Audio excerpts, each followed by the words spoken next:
Hi, did you know that 80 million bacteria can be exchanged in one kiss? Every kiss begins with gay. Just kidding. Actually, no, I'm not kidding. People in long-term relationships are likely to have the same types of microbiota in their mouths. Isn't that disgusting and yet sexy at the same time?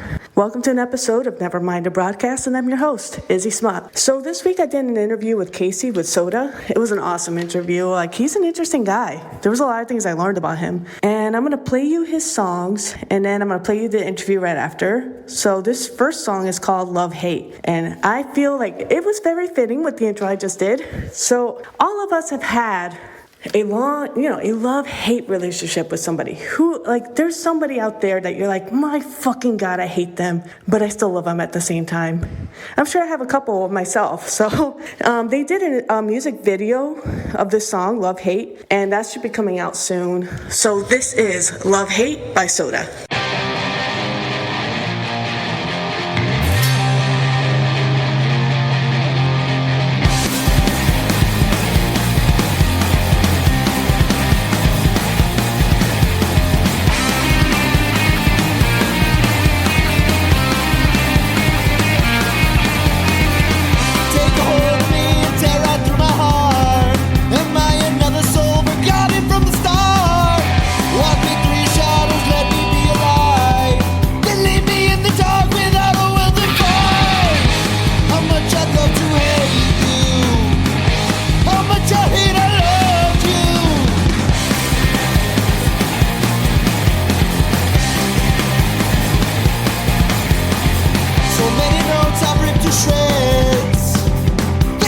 Closer to death. So much I still wanna tell you, but I need to save my breath. How much I love to hate you, how much I hate I loved you, and now I'm gone, so long gone. Now I'm gone, so long gone.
So that was Love Hate by Sotah, and this next song is Sotah by Sotah, and it's an awesome song, and I'm going to play the interview with Casey afterwards. So the interview it was awesome. I learned a lot of things about him, and definitely support the band, follow them on Instagram, and also they have a music video coming out as well. As always, send me more songs, including ska. I love ska. You know, a lot of people are like, I don't know if I like ska. Well, whatever. I love ska. So send me some more music. As always, if you can email me an MP3 or WAV file, that'll make my life easier. And I would appreciate it very much, because then I know you were listening. And yeah, so thank you so much for the support. And thank you so much for spreading the word. So check it out. Here's the interview with Casey.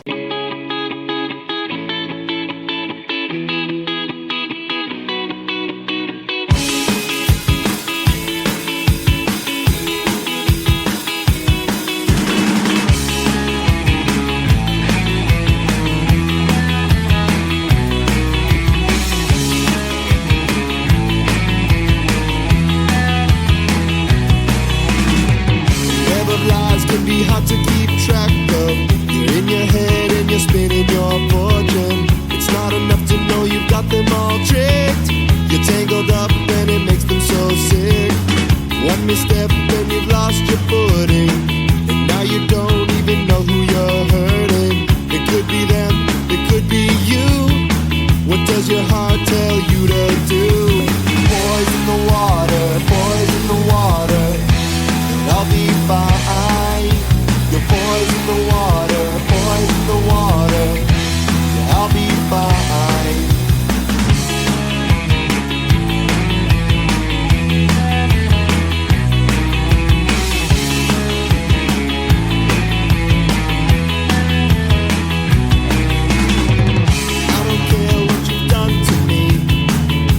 So mad you hurt my family, and I don't care if the love was true.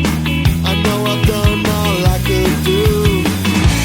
Looking back, the water was clear. It all makes sense why you disappeared. But now it's turned the deepest red, so red. From all the and blood you shed, it trickles down from your affair. It's pulling faster and we're well aware. A loving soul could live like you did. Just hope you find what you're missing. Poison the water, but I'll be fine. You poison the water, poison the water. It was yours, not mine. Poison the water, but I'll be fine. Poison the water, it was yours, not mine. Poison the water again. You poison the water, my friend.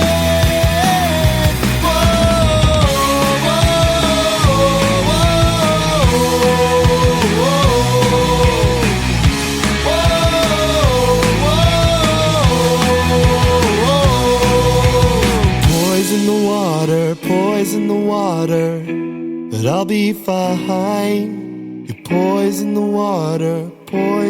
water, now you're not mine.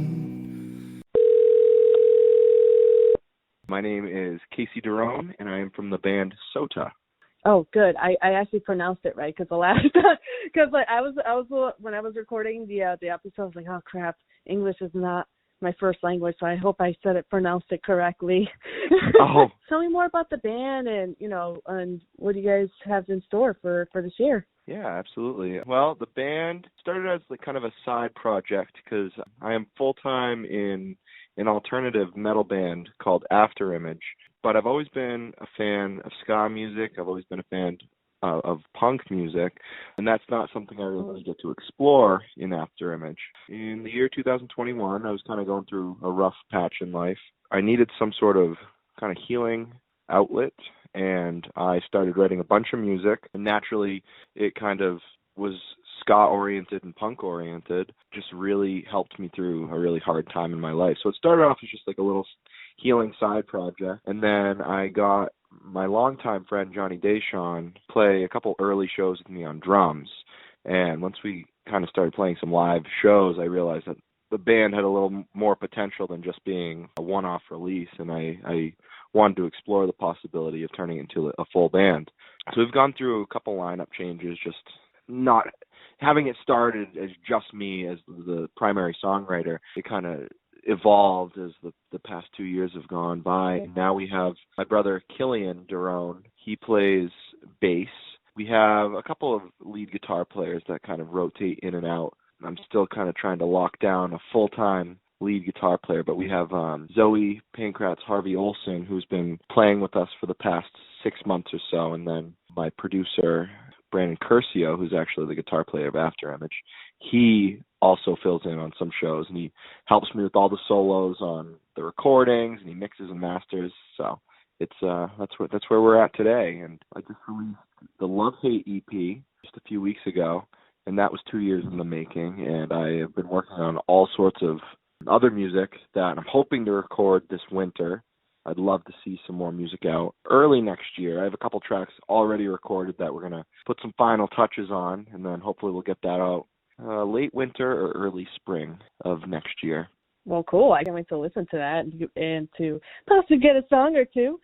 You know, just starting off as a side project and then turning into something, you know, bigger than that. That's cool. I mean, I see you guys opening for Murphy's Law and all that stuff, so that's amazing. Thank you. Yeah, it's been kind of cool. We started off very slow. I've only played probably 6 or 7 shows now at this point with Sotah.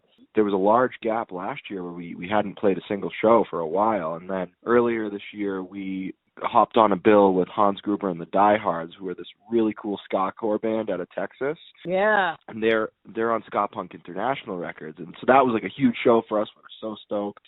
We didn't have anything in the past few months, and then all of a sudden I got asked to play the Murphy's Law Grade 2 show, and it was just kind of funny because it was like, okay, we take a break for a year from shows. All of a sudden we come back and we're playing 2 national headliners. It was very cool.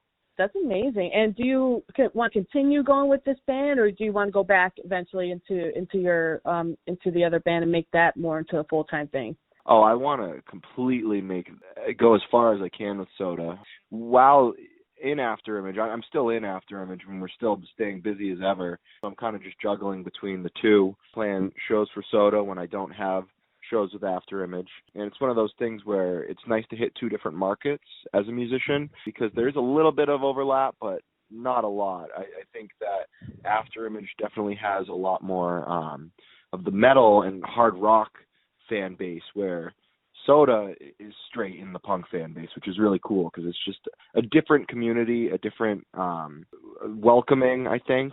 So I want to see how far I can take Sotah for sure. I'd love to get to a point where we could go on a tour, or, you know, I have a full-length album that I'm in the works of writing that I'm hoping to get out within the next year or so. So I definitely want to make some big strides with Sotah as well. Do you notice that when you're playing with, you know, in the metal and the hard rock and obviously with the ska, the people involved with both are, I mean, just the crowd of people, I mean, that's kind of cool that you're welcomed in both, you know, because sometimes, you know, a lot of people tend to stay away from punk, stay away from metal and all that stuff. So that's kind of cool that you're welcome in both, you know, that's awesome. I find that cool to get 2 different sides.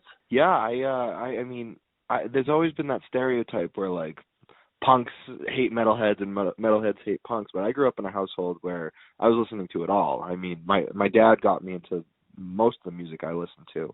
He grew up in the 80s hair metal scene, but then when he was in college, grunge and the punk movement was booming in the Boston area. So I think having him influence my musical taste really helped a lot with that.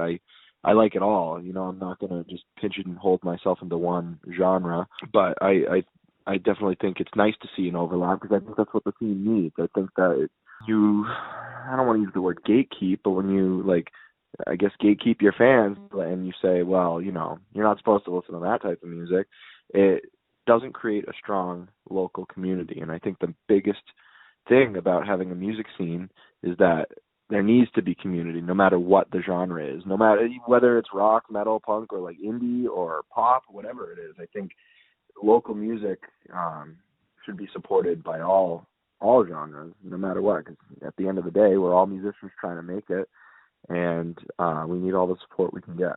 I definitely agree with you on that, because a lot of it in Connecticut is like very separate. Like, you know, there's a punk scene, then there's a metal scene, then there's like the indie, or, you know, and more different garage stuff. And it's like, I'm like, why is there so much separation? Like why? This we're all trying to be playing music and, you know, just create art, and it shouldn't have to be so much separation involved. I never agreed with that. I just think it's like, just like you said, you know, like listening to different things. Like, do you have any influences that inspired you with, you know, your bands right now? Oh, for sure. It's been really all over the place. Although the Love Hate EP definitely is very ska punk oriented, there are actually a lot of different influences that are very subtly placed in there. I'm a huge Cranberries fan. And I love it was that alternative rock that like bordered grunge, but it also bordered the shoegaze movement that was happening in the 90s and that alt rock like the Smiths and the Cure. I really like what the Cranberries did with combining all those elements, and I definitely try to use some of that influence in some of my songwriting. When some of the songs that I was writing for the CP a few years ago, at the time I was listening to a lot of System of a Down, and I love the breakdowns. So you'll hear in the song Love Hate that I have a breakdown section. That was probably directly influenced by a band like System of a Down. But I mean, my biggest influence of all time has always been the Mighty Mighty Boss Tones. My dad got me into them when I was in middle school, and I saw them 16 times before they broke up. I've stayed in touch and become friends with some of the members of the band. All the ska that you hear in my songs is directly influenced by the Mighty Mighty Boss Tones. Kind of been dipping my toes a little bit into reggae, and some of my influences on that end are Toots and the Maytals. I think they're an all-time classic, but there's also a phenomenal local musician to New Hampshire who's really blowing up right now called Joe Samba. And he's kind of like, I describe him similar to Sublime, where he borders the edge of reggae and rap, and he has the punk influence. He's really been influencing a lot of my songwriting for the past year or so. Cool. And the scene in New Hampshire, I mean, I live in Connecticut, and, you know, I don't really know too much about the scene in New Hampshire, so just, you know, let me know, tell me more about that. There are not a lot of venues in New Hampshire. I've definitely seen a lot of DIY spots growing within the past year or so. I think overall, the scene is very hardcore metal.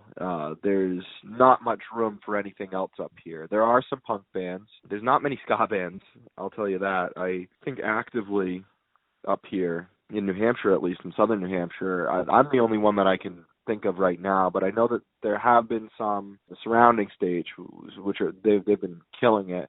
But New Hampshire, really, like I said, it's hardcore. There's some indie and like I guess metalcore, but no, mostly that hardcore metal. And that it's an interesting scene because they're very welcoming. But I also think that it has kind of created a sort of rut in New Hampshire music scene because I feel like there's not a lot of diversity when it comes to bands anymore over here because everyone wants to be in a hardcore band because that's what's really popular right now. So it's tough. With Afterimage, certainly that was the hardest thing, trying to find our way, because being in an alternative metal band, there's not really a nice scene for that. I think when you're in a ska band or a punk band, it's so niche and so it's so welcoming that you're going to find a crowd no matter what. Having started Sotah, joining the scene, I was welcomed so fast. Like within months of creating my band, I feel welcomed, and I think with After in years. So that's the one upside to being in a ska punk band, is that I think it's kind of a built-in scene where you're part of it, and very welcoming and very accepting, which I really appreciate. Absolutely, and definitely working to your advantage because everybody else is doing, you know, the usual same kind of music. When you're like, nah, I'm going to do something different, and bring that to the forefront, because a lot of people are just like, you know, they just want to fit in and do what everyone else is doing. And you're not. You're doing like two completely different things, which I find that awesome. It's cool. Oh, thank you. That's what I never like to, stray with the pack. I always kind of found myself growing up doing my own thing, and I think it's important. You want to express your individuality, and I certainly try to do that with my music as well. Definitely. And do you guys have any plans to release any music videos or just release some music? Or So we're actually going to be releasing a music video for our, let me restart that because I just coughed. We're going to be releasing a music video for our song Love Hate this Friday. It was a pro shot live video that we recorded at the recent Murphy's Law show that I played. So that'll be coming out soon. I have 3 tracks have been recorded in the studio that will be seeing some final touches added. And I have a very top secret but very famous special guest on one of the tracks. And I'm hoping to get that released early 2024. But very, very exciting special guest, one of my biggest influences. So that's awesome. That's great for you guys. Like that's really cool, and I can't wait to hear that. Any final things that you want to say? Any things you want to promote? Yeah, absolutely. I think our next show, as of right now, that's been officially confirmed, we will be playing in Derry, New Hampshire at the Tupelo Music Hall on Sunday, January 7th. We have been a part of a suicide prevention and mental health awareness foundation called the Jason R. Flood Memorial. We've been a part of that for at least I have. I've been a part of it since the beginning for almost 8 years now. After Image has played that, but this year I'm very excited to say that Sotah will be playing on the Tupelo Music Hall stage, which is a pro venue out here in New Hampshire. Beautiful lights, great sound system, so I'm very excited to be playing that and supporting a great cause. They really promote spreading mental health awareness and knowing the signs of depression, and it's a really great cause, and I'm very happy to be a part of it. Excited to play that show on Sunday, January 7th. That's awesome, and it's super important to do causes especially for an important cause like that. A lot of people struggle with it, and it's very important, and it gets spread the word and for everything like that. But again, thank you for your time and thank you for this awesome interview. Oh, absolutely. Thank you very much. I really appreciate your time.